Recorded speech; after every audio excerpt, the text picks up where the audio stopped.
UP के CM Yogi Adityanath ने चंडीगढ़ में चुनावी जनसभा को किया संबोधित। बोले, योगी आप और कांग्रेस का गठबंधन जन कल्याण के लिए नहीं, लूट खसोट के लिए बना है।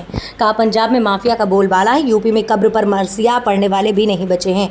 श्री राम मंदिर से पहले अयोध्या में बना महर्षि वाल्मीकि के नाम पर इंटरनेशनल एयरपोर्ट। यूपी में अब सड़क पर नहीं होती नमाज, मस्जिदों से उतार लिए गए हैं लाउड स्पीकर। योगी पहले 10 घंटे में तय होती है चंडीगढ़ से दिल्ली की दूरी, अब लगते हैं 3 घंटे। योगी आदित्यनाथ तो क्षण इसके बाद भी है, लेकिन देश निश्चिंत है कि 4 जून को जब परिणाम आएगा तो जो जनता कहती है ना कि चाहे जितना जोर लगा लो, आएंगे तो मोदी ही और जीतेंगे तो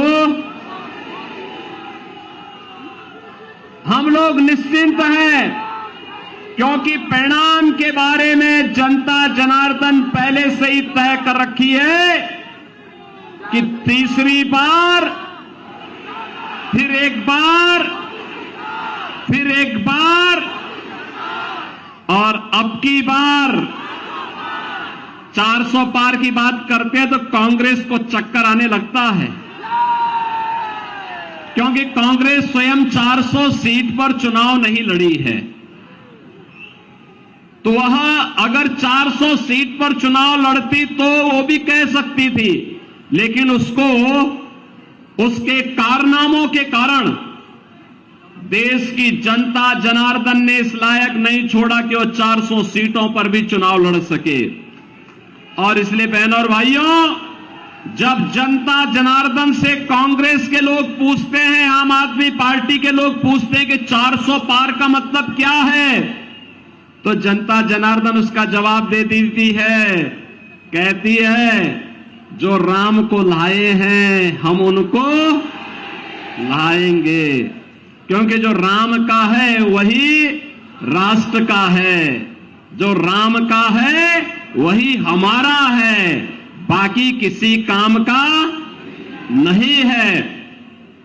और बहनों और भाइयों, अगर आपको देखना है, पूरा चुनाव अब इसके इर्द गिर्द ही घूम चुका है।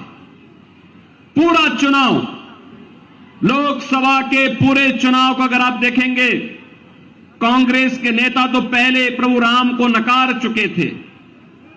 पहले इन्होंने कहा था कि राम तो होए ही नहीं। इन लोगों ने पहले ही कहा था, और अभी चुनाव के दौरान भी इनके एक बुद्धिदाता कह रहे थे भारत के अंदर राम मंदिर का निर्माण नहीं होना चाहिए था। हमने कहा, भाई आपने बुद्धि कांग्रेस को दी होती तो कम से कम वो इटली में ही राम का मंदिर बना देते।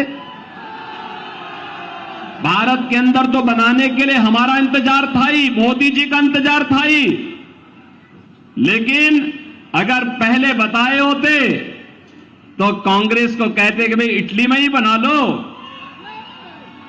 लेकिन बहनों और भाइयों, उनको याद आ जा रही है, क्योंकि भगवान जब किसी की बुद्धि फेरते हैं तो उसको पहले उल्टी बुद्धि दे देते हैं, विनाशकाले विपरीत बुद्धि। और ये आज कांग्रेस के अंदर आप देख सकते हैं, आज कांग्रेस उसी राह पर आगे बढ़ चुकी है। और इसके जितने भी अन्य सिपा सालार हैं, इनके सहयोगी दल हैं, वे भी राम मंदिर का विरोध कर रहे हैं। कोई कहता है राम मंदिर बेकार बना है, कोई कहता है राम मंदिर नहीं बनना चाहिए था। बहनों और भाइयों, कांग्रेस हो या इनके अन्य सहयोगी दल, ये पहले दिन से राम मंदिर का विरोध कर रहे हैं और कहते थे, पहले न्यायालय को भी धमकाते थे कि अगर राम मंदिर का फैसला हुआ तो दंगे हो जाएंगे, राम मंदिर का फैसला हुआ तो खून की नदियां बह जाएंगी। जब 2017 में मोदी जी के आह्वान पर भारतीय जनता पार्टी की सरकार उत्तर प्रदेश में बनी, लोगों ने पूछा कि क्या होगा, हमने कहा यूपी में अब दंगा नहीं होगा, कोई दंगा करेगा तो फिर उल्टा टांग देंगे उसको। और बहनों और भाइयों, आप तो सभी जाते होंगे, भाई देखो, मेरा तो जन्म उत्तराखंड में हुआ था। मैं काम उत्तर प्रदेश में कर रहा हूं, पूर्वी उत्तर प्रदेश में काम कर रहा हूं, जो बिहार और उत्तर प्रदेश का जंक्शन है। हमारी बोली भोजपुरी है। और उत्तर प्रदेश में आपने देखा होगा पिछले 7 वर्ष में कोई दंगा नहीं हुआ। और जिस दिन माननीय उच्चतम न्यायालय का फैसला आना था, लोगों ने कहा क्या होगा, लोग सशंकित थे। मैंने कहा भी देखो, एक तिनका नहीं हिलने वाला है, कोई एक तिनका नहीं हिला सकता है। आज का दिन इस ब्रह्मांड का सबसे शांत और सौहार्दपूर्ण दिन होगा। और बहनों और भाइयों, आपने देखा होगा उत्तर प्रदेश में दंगे समाप्त, और दंगे ही नहीं समाप्त हुए, अब तो उत्तर प्रदेश में सड़कों पर नमाज पढ़नी भी लोगों ने बंद कर दी है। अब तो उत्तर प्रदेश में मस्जिदों की मीनारों से माइक भी उतर गए हैं। वो कह रहे हैं भैया अब हम लोग भी शांति से रहना चाहते हैं। तो ये शांति और सौहार्द की भूमि आज उत्तर प्रदेश बनी है। और अब तो अयोध्या में रामलला विराजमान भी हो गए हैं।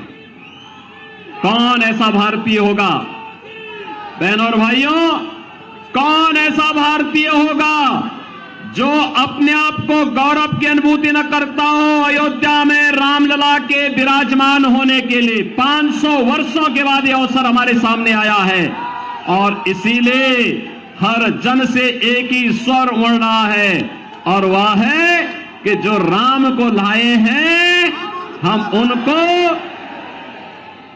बहनों और भाइयों, हमारा भारतीय समाज कृतज्ञता ज्ञापित करना जानता है।